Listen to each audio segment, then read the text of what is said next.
Hoy celebramos a Guatemala, celebramos el aniversario de nuestra patria. Debemos sentirnos orgullosos de ser guatemaltecos. Estamos anclados en esta parte de la América Central. Somos un puente de interconexión entre las dos Américas, pero es importante recordar hoy lo que amamos, ¿verdad? Lo que somos guatemaltecos y cada día estamos destinados a ser mejores guatemaltecos. Y nunca olvidemos cuáles son nuestras raíces y recordemos que celebramos la libertad, celebramos la igualdad, celebramos que hoy tenemos vida y que estamos en uno de los mejores países del mundo con los mejores paisajes, con mucha gente cálida, costumbres, historia, rica historia, y que nuestros antepasados los mayas nos precedieron pero nos dieron entrada a un nuevo mundo y conocido hoy como Guatemala. ¿Qué significa Guatemala? Tierra de bosques o tierra entre los bosques, ¿verdad? De muchos árboles. Entonces apreciemos y amemos esta patria tan bendita. Hoy quisiera compartir con ustedes una lección muy importante que es los liberales. Para esto vamos a utilizar tres inteligencias que son la intrapersonal, la interpersonal y la lógica. Ustedes recordarán que en la lección anterior veíamos que había dos partidos políticos durante la República Federal, que eran los conservadores y los liberales. Bueno, después de la independencia, o después de las independencias americanas, quedó una idea primordial, o quedó una idea política que era el liberalismo, o los liberales, ¿verdad? Quiero hablar un poquito de eso. Dice que tras lograr su independencia, los países americanos desarrollaron políticas económicas para integrarse al mercado mundial. Sin embargo, este proceso se dio en el contexto de la división internacional del trabajo que dividía a los países en dos grandes grupos. Entonces podemos ver que los países después de la independencia querían lograr a nivel mundial colocar sus productos para que su economía floreciera, pero debido a esto hubo una división, que es los países industrializados y los menos industrializados, así se catalogaba. Ahora bien, ¿cómo fue la economía liberal?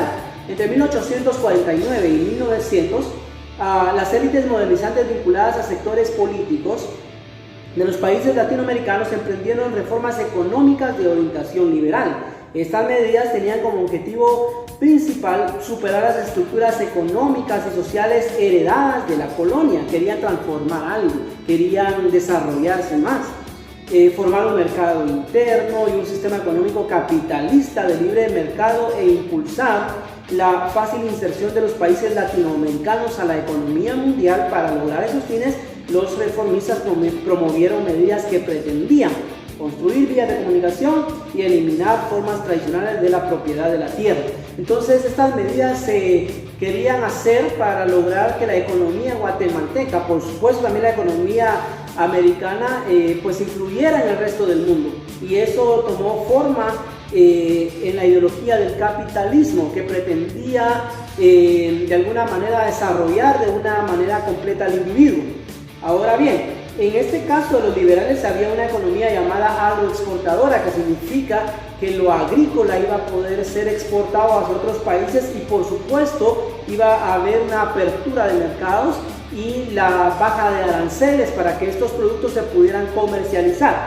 Por otro lado, tenemos que la transformación de la clase dominante giró alrededor de tres ejes que son importantes: la desarticulación del régimen comunal de tierra y apertura al acceso de esta, la expropiación de los bienes acumulados por las distintas órdenes religiosas que se encontraban en el país. Se quitaron las tierras a la Iglesia Católica para dárselas a los campesinos, y por otro lado la elaboración de leyes que justificaban el uso obligatorio de la fuerza de trabajo, y en esto no se favorecía mucho al campesino.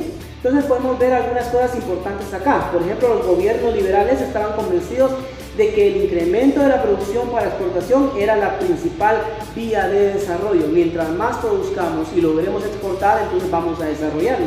Esa era la idea. También en 1873 se creó el Juzgado de Hacienda, encargado de comprobar qué tierras pertenecían al Estado para venderlas a particulares, es decir, las expropiaron, se las quitaron y se las dieron a algunos particulares, y esos particulares tomaron a los campesinos, y lamentablemente se dio en esta época algo terrible, ¿verdad? Como los mandamientos, ¿verdad? Que prácticamente se hacía que el campesino tuviera pocas oportunidades de desarrollo. Que quiero leerles algo de esto. Dice que los liberales obligaron a los indígenas y ladinos pobres del interior del país a trabajar con sistemas como los mandamientos y el colonato, que era el arrendamiento de tierra a cambio de trabajo mal pagado, ni siquiera les pagaban bien. También se emitieron leyes contra la vagancia y se utilizó la libreta de jornaleros. Esta consistía en que todo campesino debía aportar una libreta en la que constara su trabajo anual en una finca, en caso contrario era conducido a la cárcel. Quiere decir que si los campesinos, no trabajaban en esas fincas, pues los metían presos, ¿verdad? Tenían que comprobar que estaban trabajando en esas tierras.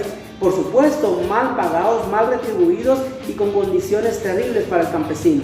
Esta época de liberalismo fue trágica para Guatemala porque marcó la desigualdad social que vivimos hasta el día de hoy, y algunas características las vamos a ver en la clase que nos toca.